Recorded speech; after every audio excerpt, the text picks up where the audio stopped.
हरे कृष्णा माता जी।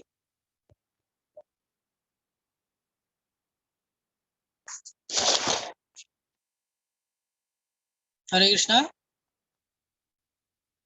हरे कृष्णा प्रभु जी। माता जी मैंने आपको ना होस्ट बना दिया है, तो आप लैपटॉप से देखिए जरा, स्क्रीन शेयर हो जाए। जी जी प्रभु जी, मैंने लैपटॉप ऑन कर लिया है, बस 1 मिनट में आपको दिखाती हूँ।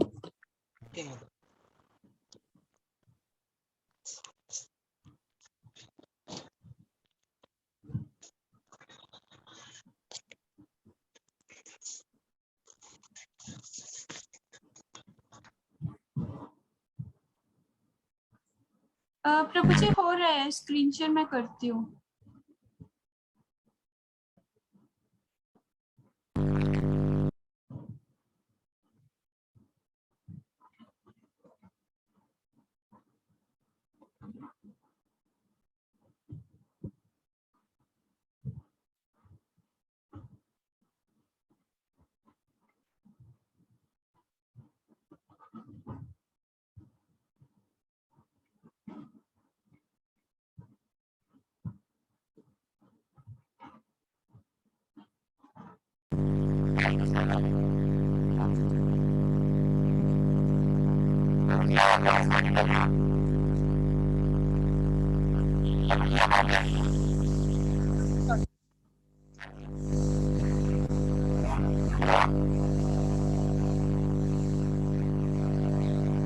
हरे कृष्ण प्रभु जी, शो हो रहा है।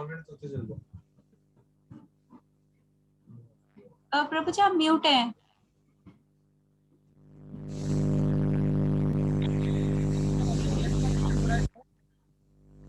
ठीक है प्रभु जी। बड़ा कर लीजिए इसको ना। जी प्रभु जी मैं करती हूँ। ना स्क्रीन पे आ जाइए, पूरा स्क्रीन पे आ जाएगा।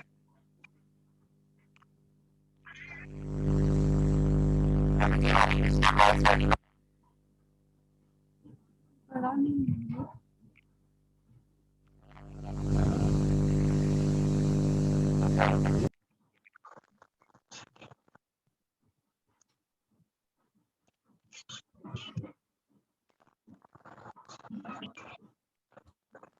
अभी ठीक है प्रभु जी।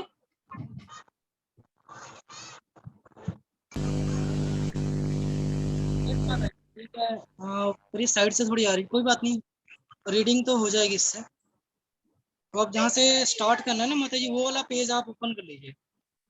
प्रभु जी आप बता देंगे पेज नंबर। यस माता जी, ये एक्चुअली बुक में तो 6 नंबर है, बट इसमें चेंज होगा। यस प्रभु जी मैं देखती हूँ। फर्स्ट चैप्टर से पढ़ना है ना हमें।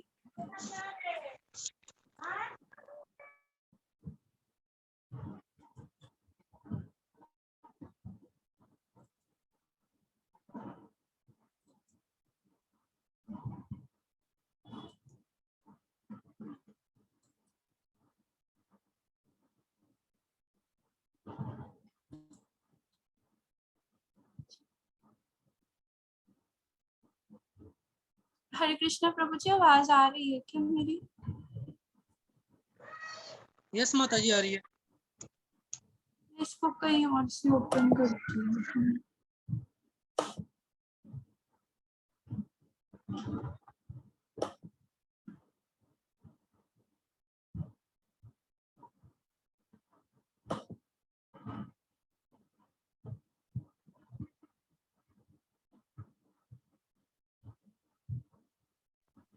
माता जी स्क्रीन तो होगी थी शेयर, ओके, 1 मिनट प्रभु जी। स्क्रीन नहीं शो हो रही है। मैं करती हूँ प्रभु जी।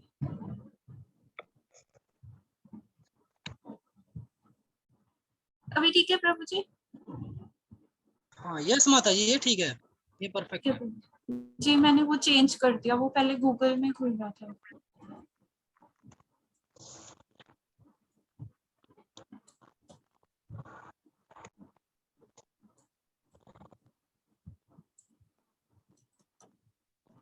माता जी ये थोड़ा और जूम हो जाएगा, जी जी लैंडस्केप। प्रभु जी मैं करती हूँ, पहले वो 1 मिनट पेज नंबर निकाल दूँ मैं। प्रभु जी वो लाइन बता देंगे मुझे फर्स्ट।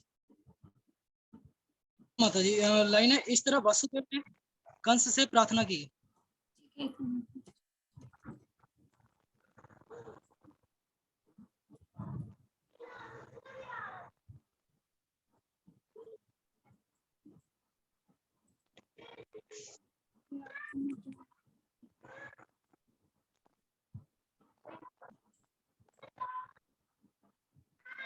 महात्मा भक्ति विधि।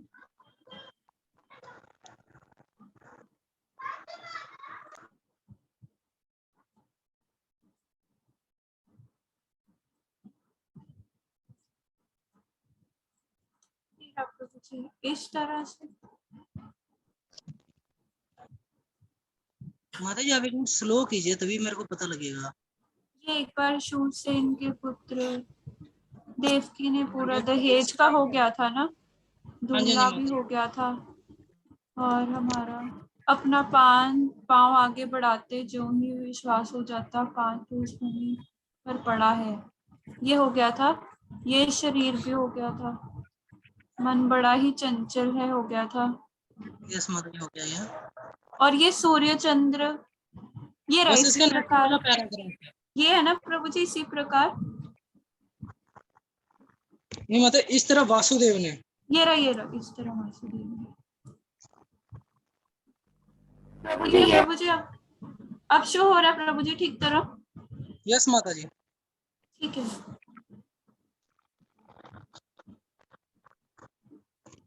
प्रभु जी आप करेंगे रीडिंग स्टार्ट। यस यस माता जी, पहले मैं मंगलाचरण कर लेता हूँ, उसके बाद जी जी आपने जी जी रीडिंग प्रभु करेंगे। जी। ओम अज्ञानतिमिरान्धस्य ज्ञानञ्जनाशलाकया चक्षुरुन्मिलितं येन तस्मै श्रीगुरुवे नमः। श्रीचैतन्यमनोभीष्टं स्थापितं येन भूतले स्वयं रूप कदा मह्यं ददाति स्वपदान्तिकं। वन्देऽहं श्रीगुरु श्रीयुतपदकमलं श्रीगुरु वैष्णवमांश श्रीरूपं साग्रजातं सहगण रघुनाथावितं तं सजीवं साद्वैतं सावधूतं परिजनसहितं कृष्ण चैतन्य देवं श्री राधा कृष्ण पादान सहगण ललिता श्री विशाखानुतान च नमो विष्णुपादाय कृष्णविष्ठाय भूतले श्रीमते भक्ति वेदांत स्वामिनि नामिने नमस्ते सरस्वते देव गौरवाणी प्रचारिणे निर्विशेषे शून्यवादी पश्चात्य देशतारिणे हे कृष्ण करुणा सिंधु दीन बंधु जगतपते गोपेश गोपिका कांत श्री राधा कांत नमस्ते तप्त कांचन गौरांगी श्री राधे वृंदावनेश्वरी वृषभानुसुते देवी प्रणमामि हरिप्रिये वांछा कल्पतरुभ्यश्च कृपा सिंधु भयविच पतितानां पावने भयो वैष्णवे भयो नमो नमः। जय श्री कृष्ण चैतन्य प्रभु नित्यानंद श्री अद्वैत गदाधर श्रीवासादि गौर भक्त। हरे कृष्णा कृष्णा कृष्णा हरे हरे, हरे राम राम राम हरे हरे।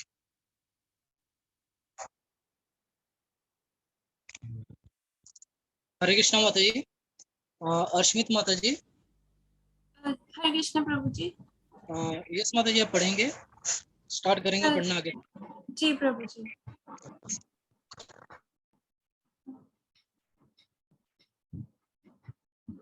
इस तरह वासुदेव ने कंस से प्रार्थना की कि वह अपनी नवविवाहित बहन से द्वेष ना करे। किसी को दूसरे से द्वेष ही इस लोक में तथा परलोक में जब वह यमराज मृत्यु के पश्चात दंड देने वाला राजा के समक्ष होगा भय का कारण बनता है। वासुदेव ने देवकी की ओर से कंस से अनुयायी विनय की कि वह अब उसकी छोटी बहन है। उन्होंने विवाह की शुभ घड़ी का स्मरण करा कर भी अनुरोध किया। छोटी बहन या भाई की रक्षा अपनी संतान की ही तरह की जानी चाहिए। वासुदेव ने तर्क किया, कुल मिलाकर स्थिति अत्यंत गंभीर है। यदि तुम उसे मारते हो तो इससे तुम्हारा यश की हानि होगी।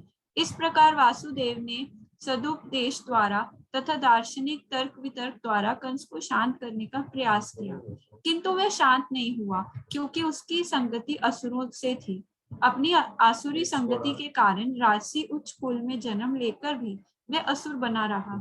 असुर कभी किसी सदुपदेश की परवाह नहीं करता। वह प्रतिबंध चोर की तरह होता है। भले ही कोई कितना ही नैतिक उपदेश क्यों न दे, उस पर कोई प्रभाव नहीं पड़ता। इस प्रकार जो लोग स्वभाव से असुरी या नास्तिक होते हैं वे मुश्किल से किसी सदुपदेश को ग्रहण करते हैं, चाहे उपदेश कितना ही प्रमाणिक क्यों ना हो। देवता में तथा असुर में यही अंतर है। जो लोग सदुपदेश ग्रहण करके उसके अनुसार जीवन बिताने का प्रयास करते हैं वे देवता कहलाते हैं, और जो ऐसे सदुपदेश को ग्रहण करने में अक्षम होते हैं वे असुर कहलाते हैं। जब वासुदेव कंस को शांत करने में असफल रहे तो वे असमंजस में पड़ गए कि वे अपनी पत्नी देवकी की किस तरह रक्षा करें। संकट आसन होने पर बुद्धिमान व्यक्ति को चाहिए कि यथासंभव इस संकट में स्थिति से बचने का प्रयास करे, किंतु यदि सारी बुद्धि लगाने पर भी वह विकट स्थिति को टालने में असफल रहे तो ये उसका द्वेष नहीं है। कि मनुष्य को चाहिए कि जहां तक हो सके अपने कर्तव्य निभाए, किंतु यदि उसका प्रयास विफल रहे तो इसमें उसका दोष नहीं है। वासुदेव अपनी पत्नी के विषय में इस तरह सोचने लगे, इस समय तो मैं देवकी के प्राणों की रक्षा करूंगा, तत्पश्चात यदि हमारे संतानें हुई तो उन्हें बचाने का उपाय सोचूंगा।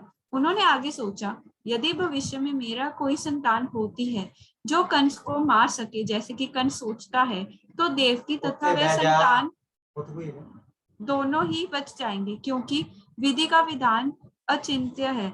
किंतु इस समय तो किसी तरह मुझे देवकी के प्राणों की रक्षा करनी है। इसका कोई भरोसा नहीं कि जीव किसी तरह किसी विशेष प्रकार के शरीर में संपर्क करे। ठीक वैसे ही जैसे कि देहकती अग्नि का कोई भरोसा नहीं कि जंगल में वह किस प्रकार एक विशेष के काष्ठ के संपर्क में आती है। जब जंगल में दावाग्नि लगती है तो ये देखा जाता है कि दहकती आगरी वायु के प्रभाव से एक वृक्ष को फलांग कर दूसरे को चपटे में ले लेती है। इस तरह जीव अपने कर्तव्यों का पालन करने में चाहे कितना ही सतर्क क्यों ना रहे तो भी उसके लिए ये जान पाना अत्यंत कठिन होता है कि अगले जीवन में उसके कैसा शरीर प्राप्त होने वाला है। महाराज भरत आत्म साक्षात्कार संबंधी अपना कर्तव्य अत्यंत श्रद्धा पूर्वक निभा रहे थे, किंतु संयोगवश उन्हें एक मृग के प्रति क्षणिक अनुराग उत्पन्न हो गया, जिससे उन्हें अगले जन्म में मृग का शरीर धारण करना पड़ा। अपनी पत्नी की रक्षा का उपाय सोचकर वासुदेव अत्यंत पापी कंस से सस्मान बोले। कभी कभी ऐसा होता है कि वसुदेव जैसे पुरुष को कंस जैसे परम पापी व्यक्ति की चाटुकारिता करनी पड़ती है। कूटनीतिक व्यापार ऐसे ही चलता है। यद्यपि वसुदेव अत्यधिक खिन्न थे, किंतु ऊपर से वे मुस्कुराने लगे। कंस अति निर्दय था, इसलिए उन्होंने इस निर्जल को इस प्रकार संबोधित किया, हे मेरे प्रिय कंस, तुम ये मान लो कि तुम्हें अपनी बहन से कोई खतरा नहीं है। तुम्हें खतरे की आशंका इसलिए है क्योंकि तुमने आकाशवाणी सुनी है, किंतु ये खतरा तो तुम्हारी बहन के पुत्रों से आना है जो इस समय यहाँ उपस्थित नहीं है, और कौन जानता है कि भविष्य में पुत्र हो या नहीं। इस प्रकार से तुम अभी सुरक्षित हो, ना ही तुम्हें अपनी बहन से डरने का कोई कारण है। यदि उसके पुत्र उत्पन्न होते हैं तो मैं वचन देता हूँ कि मैं उन सबको लेकर अवश्य कार्यवाही के लिए तुम्हारे समक्ष प्रस्तुत करूंगा। कंस वसुदेव के वचनों के महत्व को जानता था और वह उनके तर्क से आश्वस्त हो गया। फलतः उस समय वह अपनी बहन के जघन्य वध से विरत हो गया। इस प्रकार वसुदेव प्रसन्न हुए और उन्होंने कंस के निर्णय की प्रशंसा की तथा अपने घर लौट आए। तत्पश्चात देवकी के प्रति वर्ष एक संतान हुई। समय आने पर वसुदेव तथा देवकी ने 8 पुत्रों तथा एक कन्या को जन्म दिया। जब पहला पुत्र उत्पन्न हुआ तो वसुदेव अपने वचन के अनुसार उसे कंस के पास तुरंत ले आया। कहा जाता है कि वसुदेव अपने वचन के लिए अत्यंत विख्यात थे और वे अपना यश बनाए रखने चाहते थे। यद्यपि नवजात पुत्र को कंस के हाथों में सौंपना वसुदेव के लिए अत्यंत कष्टप्रद था, किंतु इससे कंस अत्यंत प्रसन्न हुआ। वह वसुदेव के आचरण से कुछ दयार्द हो उठा। ये अत्यंत आदर्श घटना है। वासुदेव जैसे महात्मा के लिए अपना कर्तव्य पालन करते हुए कुछ भी कष्ट नहीं होता। वसुदेव जैसा विद्वान पुरुष बिना हिचक के अपना कर्तव्य पालन करता है, जबकि कंस जैसा असुर कोई भी घृणित कर्म करने में कभी हिचकिचाता नहीं। इसलिए कहा गया है कि साधु पुरुष सभी प्रकार का कष्ट में जीवन सहन कर सकता है। विद्वान पुरुष अनुकूल परिस्थितियां की प्रतीक्षा किए बिना अपने कार्य कर सकता है। कंस जैसा नरशंस व्यक्ति कोई भी पाप कर सकता है और एक भक्त भगवान को प्रसन्न करने के लिए सब कुछ न्यौछावर कर सकता है। वासुदेव के व्यवहार से कंस संतुष्ट हो गया। वह ये देखकर आश्चर्यचकित था कि वसुदेव ने अपने वचन का पालन किया। अतः उन पर दयालु तथा प्रसन्न होकर इस प्रकार बोलने लगा, हे वसुदेव, इस पुत्र को मुझे भेंट करने की कोई आवश्यकता नहीं है। मुझे इस पुत्र से कोई खतरा नहीं है। मैंने सुना है कि तुम्हारा तथा देवकी का 8वां पुत्र मुझे मारेगा, तो फिर मैं इस पुत्र को व्यर्थ ही क्यों स्वीकार करूं? तुम इसे वापस ले जा सकते हो। जब वसुदेव अपने प्रथम पुत्र को लेकर घर लौट रहे थे, तो यद्यपि वे कंस के व्यवहार से प्रसन्न थे, तथापि उन्हें उस पर विश्वास नहीं हो रहा था, क्योंकि वह जानता था कि कंस किसी के वश में नहीं है। एक नास्तिक पुरुष कभी भी अपने वचन का पक्का नहीं हो सकता। जो व्यक्ति अपनी इंद्रियों को वश में नहीं रख सकता, वह अपने संकल्प में किस प्रकार दृढ़ हो सकता है? महान राजनीतिज्ञ चाणक्य पंडित ने कहा है, कभी भी किसी कूटनीतिज्ञ या स्त्री पर विश्वास न करना। जो लोग अनियंत्रित इंद्रिय तृप्ति में आसक्त हैं, वे कभी भी सत्यनिष्ठ नहीं हो सकते, ना कभी उन पर विश्वास किया जा सकता है। उस समय कंस के पास महर्षि नारद आए। उन्हें जानकारी मिली कि कंस ने वसुदेव पर दयार्द होकर पहले नवजात शिशु को लौटा दिया है। नारद आध्यात्मिक उत्सुक थे कि जितनी जल्दी हो सके भगवान कृष्ण अवतार ले। अतः उन्होंने कंस को सूचित किया कि एक और वृंदावन में नंद महाराज जैसे महापुरुष तथा ग्वाले एवं उनकी पत्नियां और दूसरी ओर वसुदेव, उनके पुत्र शूरसेन तथा यदुवंशी विष्णु कुल में उत्पन्न उनके सारे संबंधी तथा उनके मित्र एवं शुभ चिंतक सभी वास्तव में देवता हैं। नारद ने कंस को आगाह किया कि वे उन सब से सावधान रहे, क्योंकि कंस तथा उनके सारे मित्र वे सलाह देने वाले सभी असुर थे। असुरगण सदैव देवताओं से भयभीत रहते हैं। इस प्रकार नारद से विभिन्न परिवारों में देवताओं के प्रकट होने की जानकारी प्राप्त करते कंस तुरंत चौकन्ना हो गया। वह समझ गया कि चूंकि देवता अब प्रकट हो चुके हैं, अतः भगवान विष्णु का भी शीघ्र ही आगमन होगा। उसने तुरंत अपने भनोई वसुदेव तथा बहन देवकी को बंदी बना लिया और उन्हें कारागार में डाल दिया। हरे कृष्णा माता जी। जी प्रभु जी। थैंक यू माता जी। यहाँ पे जैसे हम पढ़ रहे थे, तो यहाँ पे एक कोई प्रश्न पूछ सकता है कि नारद मुनि जी ने कंस को आके क्यों बताया, है ना? ये क्वेश्चन हो सकता है, उठ सकता है। तो इसका उत्तर ये है कि जो नारद मुनि जी थे, वो चाहते थे कि भगवान का अवतरण जल्दी से जल्दी हो, है ना? इसलिए उन्होंने आके कंस को बताया कि उसको, मतलब जो उनका पहला शिशु है उसको ऐसे नहीं छोड़ना चाहिए, मार देना चाहिए, ताकि वो समझ रहे थे नारद मुनि जी के अगर ऐसे नहीं करेगा कंस तो ज्यादा टाइम लगेगा, है ना? इसलिए उन्होंने ऐसा किया। तो और कोई माता जी या प्रभु जी पढ़ना चाहेंगे आगे? यस माता जी। वसुदेव तथा देवकी लोहे की जंजीरें पहने कारागार में प्रतिवर्ष एक पुत्र को जन्म देते रहे और कंस प्रत्येक बालक को विष्णु का अवतार समझकर एक एक करके मारता रहा। वह 8वें पुत्र से विशेष रूप से भयभीत था, किंतु नारद के आने के पश्चात वह इस निष्कर्ष पर पहुंचा कि कोई भी बालक कृष्ण हो सकता है, अतः वासुदेव तथा देवकी से उत्पन्न सभी संतानों को मारना ही श्रेष्ठकर होगा। कंस के इस व्यवहार को समझ पाना बहुत ही कठिन नहीं है। संसार के इतिहास में ऐसे अनेक उदाहरण प्राप्त हैं जब राज परिवार के अनेक लोगों ने अपनी अभिलाषा की पूर्ति के लिए अपने पिता, भाई तथा सारे परिवार तथा मित्रों का वध किया है।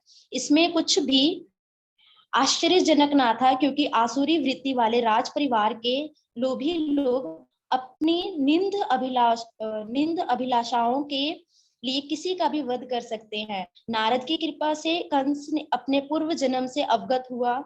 उसे पता चला कि वह पुण्य कालनेमि नामक असुर था, जिसका वध विष्णु द्वारा हुआ था। उसने भोज परिवार में जन्म लेकर यह निश्चय किया था कि वह यदुवंश का घोर शत्रु बनेगा। क्योंकि कृष्ण उसी परिवार में जन्म लेने जा रहे थे, अतः कंस अत्यधिक भयभीत था कि वह पूर्व जन्म की ही भांति कृष्ण के हाथों मारा जाएगा। सर्वप्रथम उसने अपने पिता उग्रसेन को बंदी बना लिया, क्योंकि वह यदु, भोज तथा अंधक वंशों का प्रमुख राजा था। उसने वसुदेव के पिता सूरसेन से राज्य पर भी अधिकार जमा लिया और अपने आप को इन समस्त देशों का राजा घोषित कर दिया। इस प्रकार लीला पुरुषोत्तम भगवान श्री कृष्ण के अंतर्गत भगवान श्री कृष्ण का अवतरण नामक प्रथम अध्याय का भक्ति वेदांत तात्पर्य पूर्ण हुआ।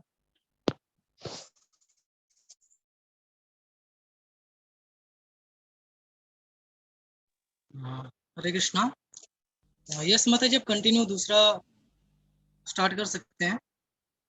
हरे कृष्ण प्रभु जी। देवताओं द्वारा गर्भस्थ भगवान कृष्ण की स्तुति। राजा कंस ने न केवल यदु, भोज तथा अंधक वंश के राज्यों तथा सूरसेन के राज्य को अपने अधिकार में कर लिया, अपितु उसने अन्य सभी आसुरी राजाओं से मैत्री भी स्थापित की। उनके नाम है प्रलंब, बक, चाणूर, तृणाव्रत, अघासुर, मुष्टिक, अरिष्ट, द्विद, पूतना, केशी तथा धेनुक। उस समय जरासंध मगध प्रांत, आजकल बिहार राज्य का राजा था। इस तरह कूटनीति से कंस ने जरासंध के संरक्षण में उस समय का सबसे शक्तिशाली राज्य सुगठित कर लिया। उसने बाणासुर तथा भौमासुर जैसे राजाओं से भी मैत्री स्थापित कर ली, जब तक कि वह सर्वाधिक प्रबल नहीं बन गया। फिर वह यदुवंश के प्रति, जिसमें कृष्ण को जन्म लेना था, अत्यधिक शत्रुता बरतने लगा। कंस के द्वारा समाये जाने के कारण यदु, भोज तथा अंधक राजा अन्य राज्यों यथा कुरु, पंचाल, कैकेय, शाल्व, विदर्भ, निषद, विदेह तथा कौशल राज्य की शरण में जाने लगे। कंस ने यदु राज्य तथा उसी के साथ भोज तथा अंधक राज्यों की एकता को ध्वस्त कर दिया। उसने उस समय भारतवर्ष नाम से विख्यात विशाल भूभाग में अपनी स्थिति सुदृढ़ कर ली। जब कंस ने के एक एक करके देवकी तथा वसुदेव के 6 शिशुओं का वध कर दिया, तो कंस के अनेक मित्र तथा परिजन उसके पास पहुंचे और उन्होंने प्रार्थना की कि वह इस जनज्ञ कर्म को त्याग दे, किंतु बाद में वे सब कंस के प्रशंसक बन गए। जब देवकी 7वीं बार गर्भवती हुई, तो उनके गर्भ में अनंत नामक कृष्ण का पूर्ण अंश प्रकट हुआ। देवकी हर्ष तथा विषाद से अभिभूत थी। वह हर्षित थी क्योंकि उन्हें पता था कि उनके गर्भ में भगवान विष्णु ने आश्रय लिया है, किंतु साथ ही वह खिन्न थी कि शिशु के उत्पन्न होते ही कंस वध कर देगा। कंस का वध कर देगा। उस समय भगवान श्री कृष्ण ने कंस के द्वारा किए गए अत्याचारों से यदुओं की भयभीत स्थिति पर दयालु होकर अपनी अतरंगा शक्ति योग माया को प्रकट होने का आदेश दिया। कृष्ण संपूर्ण ब्रह्मांड के स्वामी हैं, किंतु यदुवंश के वे विशेष रूप से स्वामी हैं। योग माया भगवान की प्रमुख शक्ति है। वेदों में कहा गया है कि श्री भगवान की अनेक शक्तियां हैं। प्रासय शक्ति विविध दैव श्रुते, ये विभिन्न शक्तियां बाहर तथा भीतर से कार्य कर रही हैं और योग माया समस्त शक्तियों में प्रमुख है। उन्होंने आदेश दिया कि योग माया ब्रजभूमि में वृंदावन में अवतरित हो, जो सदैव सुंदर गायों से पूरित तथा सुशोभित रहता है। वसुदेव की एक पत्नी रोहिणी वृंदावन में राजा नंद तथा रानी यशोदा के घर में निवास कर रही थी। कंस के अत्याचारों से भयभीत होकर न केवल रोहिणी अपितु अन्य अनेक यदुवंशी सारे देश में बिखर चुके थे। कुछ पर्वतों की गुफाओं में रह रहे थे। अतः भगवान कृष्ण योग माया से इस प्रकार बोले, देवकी तथा वसुदेव कंस के कारागार में बंदी हैं और इस समय मेरा पूर्ण अंश शेष देवकी के गर्भ में है। तुम शेष को देवकी के गर्भ हरे कृष्ण अंश शेष देवकी के गर्भ में है। तुम शेष को देवकी के गर्भ से रोहिणी के गर्भ में स्थानांतरित कर सकती हो। इस अवस्था के बाद मैं अपनी समस्त शक्तियों के सहित स्वयं देवकी के गर्भ में अवतरित होने जा रहा हूँ। फिर मैं देवकी तथा वसुदेव के पुत्र के रूप में प्रकट होऊंगा। तब तुम वृंदावन में नंद यशोदा के पुत्री के रूप में प्रकट होना। चूंकि तुम मेरी समकालीन बहन के रूप में जन्मोगी और चूंकि तुम शीघ्र इंद्रिय तृप्ति की इच्छाओं की पूर्ति करोगी, अतः संसार के सभी लोग सभी प्रकार के मूल्य भेंटों तथा अगुरु पत्ती पुष्प तथा यज्ञ की हवि से तुम्हारी पूजा करेंगे। जिन लोगों को एकता से प्रेम है वे तुम्हारे अंश के विभिन्न रूपों में, जो दुर्गा, भद्रकाली, विजया, वैष्णवी, कुमुदा, चंडिका, कृष्णा, माधवी, कन्यका, माया, नारायणी, ईशानी, शारदा तथा अम्बा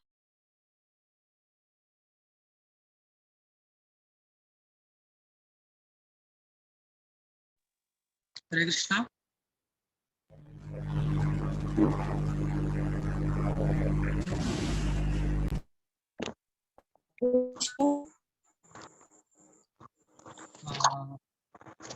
कृष्ण तथा योग माया भाई तथा बहन परम शक्तिमान तथा परम शक्ति के रूप में प्रकट हुए हैं। यद्यपि शक्तिमान तथा शक्ति में कोई स्पष्ट अंतर नहीं है, यथापि शक्ति सदैव ही शक्तिमान के अधीन रहती है। जो लोग भौतिकवादी हैं वे शक्ति के उपासक हैं, किंतु जो अध्यात्मवादी हैं वे शक्तिमान के पूजक हैं। कृष्ण परम शक्तिमान और भौतिक जगत में दुर्गा परम शक्ति है। वास्तव में वैदिक संस्कृति में लोग शक्तिमान तथा शक्ति दोनों की एक साथ पूजा करते हैं। विष्णु तथा देवी के ऐसे लाखों मंदिर होंगे और कहीं कहीं तो इन दोनों की एक साथ पूजा की जाती है। शक्ति दुर्गा अथवा कृष्ण की बहिरंगा शक्ति के उपासकों को सरलता पूर्वक सभी प्रकार की भौतिक सफलताएं प्राप्त हो सकती हैं, किंतु यदि कोई आध्यात्मिक दृष्टि से ऊपर उठना चाहता है तो उसे कृष्ण चेतना अर्थात कृष्ण भावना अमृत के अनुसार शक्तिमान की पूजा करनी चाहिए। यहाँ पे शक्तिमान और शक्ति के का डिटेल बताया गया है। जो भगवान है वो शक्तिमान है। भगवान ने योग माया से यह भी घोषित कर दिया कि उनका पूर्णांश अनंत या शेष देवकी के गर्भ में स्थित है। रोहिणी के गर्भ में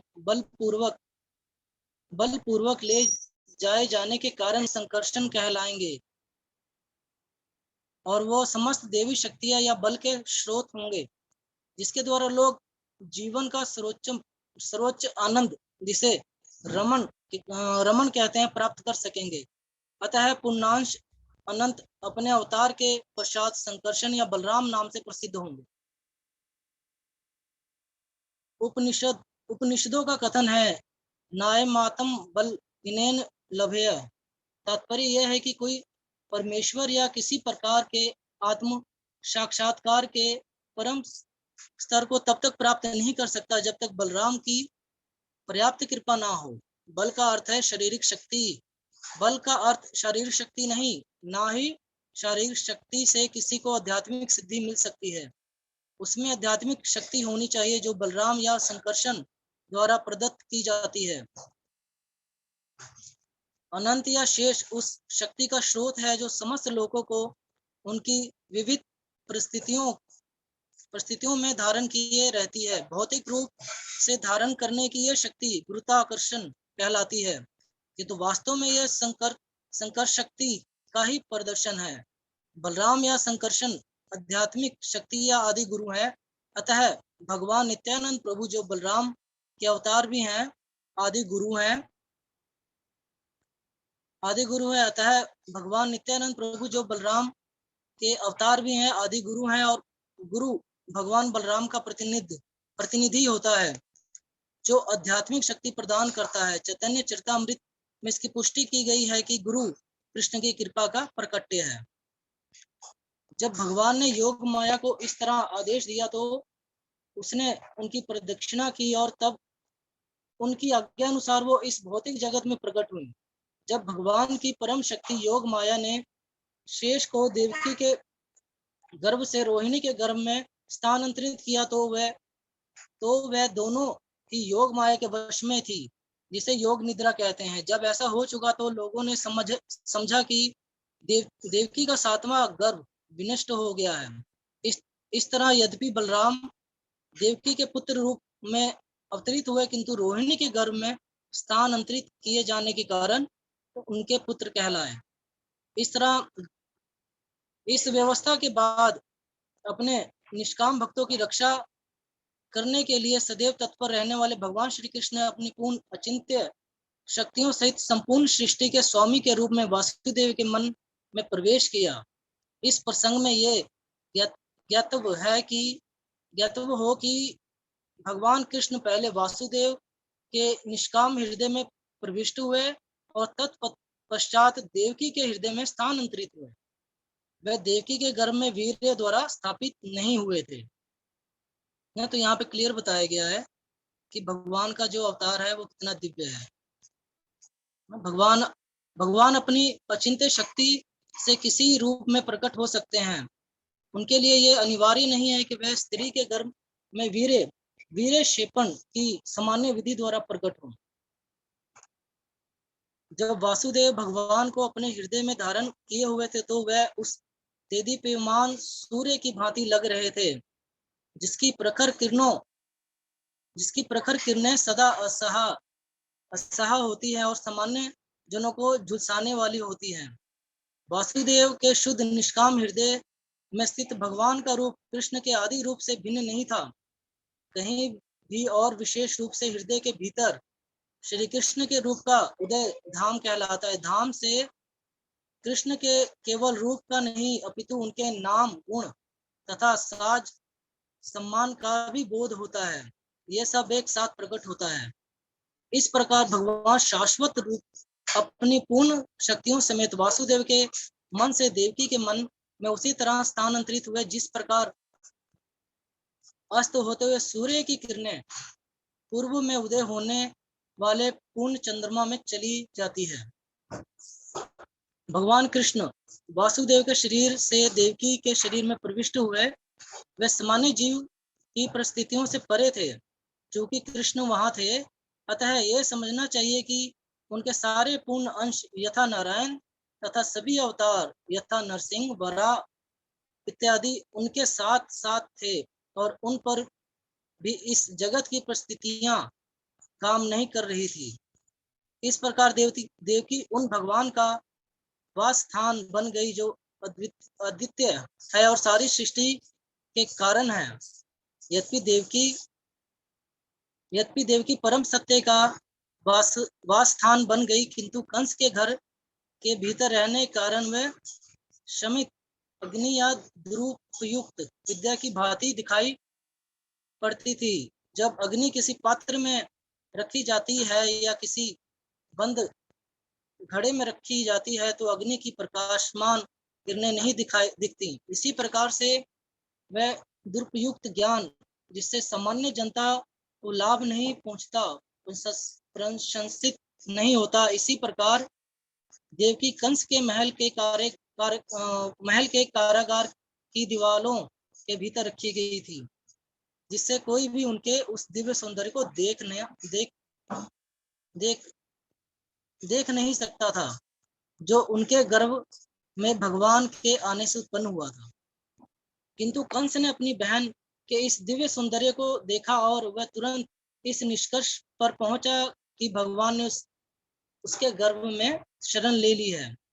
इसके पहले वो इतनी अधिक सुंदर कभी नहीं लगी थी। वह स्पष्ट रूप से समझ गया कि देवकी के गर्भ में कोई कौतूहलपूर्ण वस्तु अवश्य है। अतः कंस विचलित हो गया। उसे विश्वास था कि भविष्य में उसका वध करने वाले भगवान का आगमन हो चुका है। कंस सोचने लगा, अब देवकी का क्या किया जाए। उसके गर्भ में निश्चित रूप से विष्णु या कृष्ण है। अतः यह निश्चित है कि कृष्ण देवताओं का उद्देश्य पूरा करने के लिए आ गए हैं।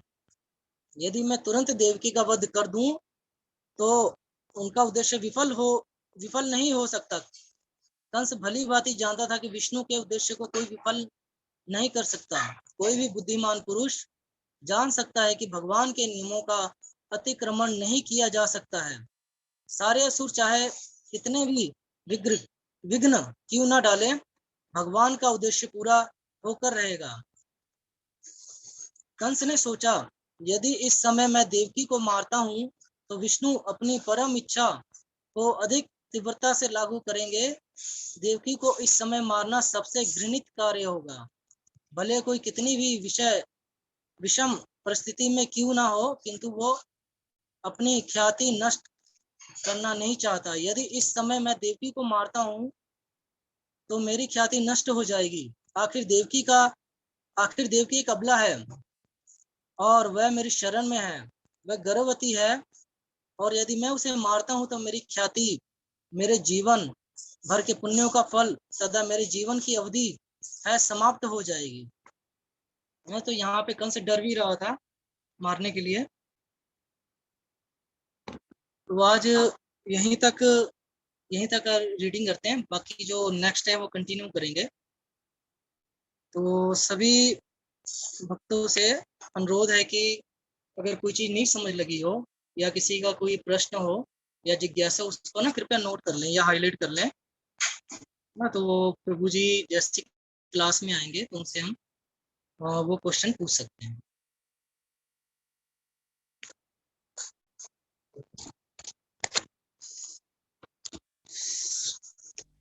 ठीक है जी, है ना। यस यस माता जी। माता जी आवाज नहीं आ रही आपकी।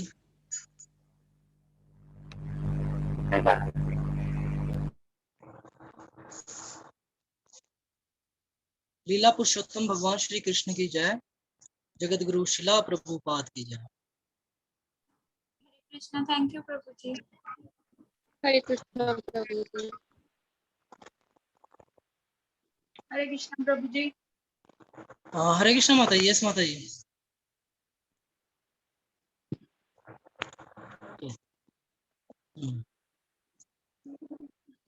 हरे कृष्ण माता जी। मैं सोचा शायद कुछ आपका प्रश्न होगा। हरे कृष्ण।